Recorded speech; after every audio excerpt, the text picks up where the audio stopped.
Osteoporosis, which means porous bone, is a disease characterized by low bone mass that leads to fragile bones and an increased risk of fractures of the hip, spine, and wrist.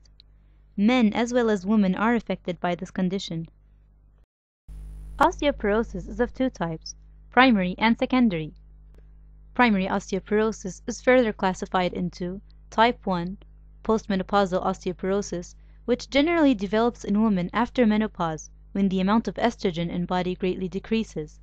This process leads to an increase in the resorption of bone. Type 1 accounts for significantly greater risk of osteoporosis in women than in men. Type 2 sensile osteoporosis typically happens after the age of 70 and affects women twice as frequently as men. Type 2 osteoporosis results when the process of resorption and formation of bone are no longer coordinated, and bone breakdown overcomes bone building. In older women, types 2 and 1 often occur together. Secondary osteoporosis results from some prescribed medications or medical conditions. Conditions that can lead to osteoporosis are anorexia, alcoholism, and type 1 diabetes. Medication that can lead to osteoporosis include corticosteroids, thyroid hormone, and chemotherapy drugs.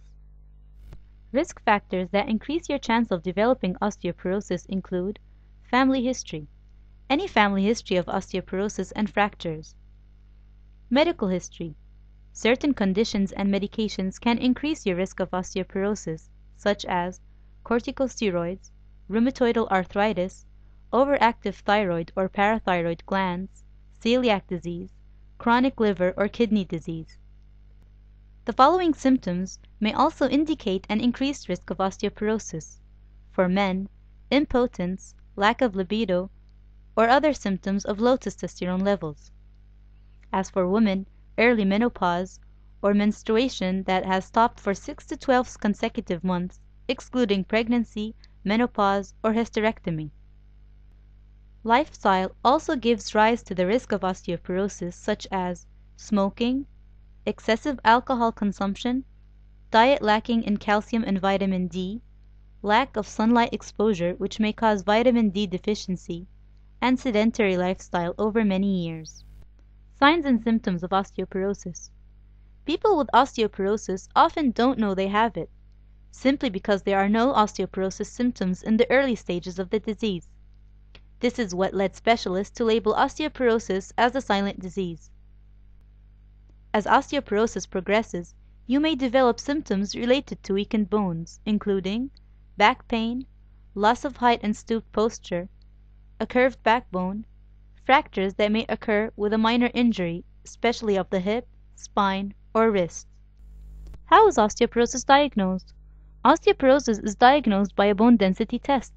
It is a short, painless scan that measures the density or strength of your bones, usually at the hip and spine. The result from this test is called a T-score. The result will be in the range of either normal, osteopenia, or osteoporosis. If the test shows normal, you have normal bone density.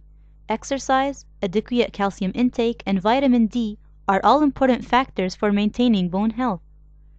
If the test shows osteopenia, your doctor may recommend lifestyle changes to reduce risk factors that can affect your bone health. Your doctor will also recommend a follow-up test in 1 to 2 years to monitor your bone density. If the test shows osteoporosis, this means your bone density is low and at risk of fracture. Your doctor will probably recommend you start treatment to stop further bone loss and prevent fractures. Lifestyle changes will also be recommended. A follow-up test is commonly conducted in a year to monitor your bone density and the effectiveness of the treatment. It is important to be aware of your bone health, as osteoporosis often has no symptoms until a fracture occurs. Management and prevention. Lifestyle changes are the main preventive measures conducted. Increasing your calcium intake through your daily diet or supplements. The U.S. National Institute of Health recommends 1,500 milligrams of calcium intake per day for women over 65 years of age. Increasing the amount of exercise each week, quitting smoking, decreasing your alcohol intake, and increasing your exposure to limited sunlight to correct any vitamin D deficiencies or with supplementation. Your doctor might also change or reduce some of your medications as they may be a cause of osteoporosis. Treatment. Estrogen replacement therapy is one of the most common treatments of osteoporosis. It both prevents and treats bone loss and increased bone density in the hip and spine. A range of medications for treatment and prevention is also available, including bisphosphonates. They inhibit osteoclast action and the resorption of bone. Their uses include the prevention and treatment of osteoporosis. Calcitonin. Calcitonin reduces the breakdown of bone. It causes less bone tissue to be reabsorbed, and also slows the rate of bone destruction and decreases the amount of calcium released into the blood. Raloxifene is an oral selective estrogen receptor modulator that has estrogenic actions on bone. It increases bone mineral density at vertebral and non-vertebral sites. It is used in prevention of osteoporosis in postmenopausal women. Teriparatide is a synthetic version of parathyroid hormone, which is the body's primary regulator of calcium and phosphate in the bones. Teriparatide stimulates bone growth and slows the rate of bone loss. Tamoxifen, a synthetic hormone used to help reduce the chances of developing breast cancer. Although tamoxifen blocks estrogen's effects on breast tissues, it has an estrogen-like effect on other cells in your body, including your bone cells. As a result, it appears to reduce the risk of fractures, especially in women older than 50. As bisphosphonates are the most widely used group of medications in the management of osteoporosis, it is important to mention the serious side effects associated with this group. The mechanism by which these drugs work is destructing the osteoclast, thereby increasing the age of osteoblasts because they're not removing the old bone cells, and disrupting the normal bone health. This leads to more dense but very brittle bones, found to be the culprit in fractures of the femur in which the bones start to ache and then completely snap.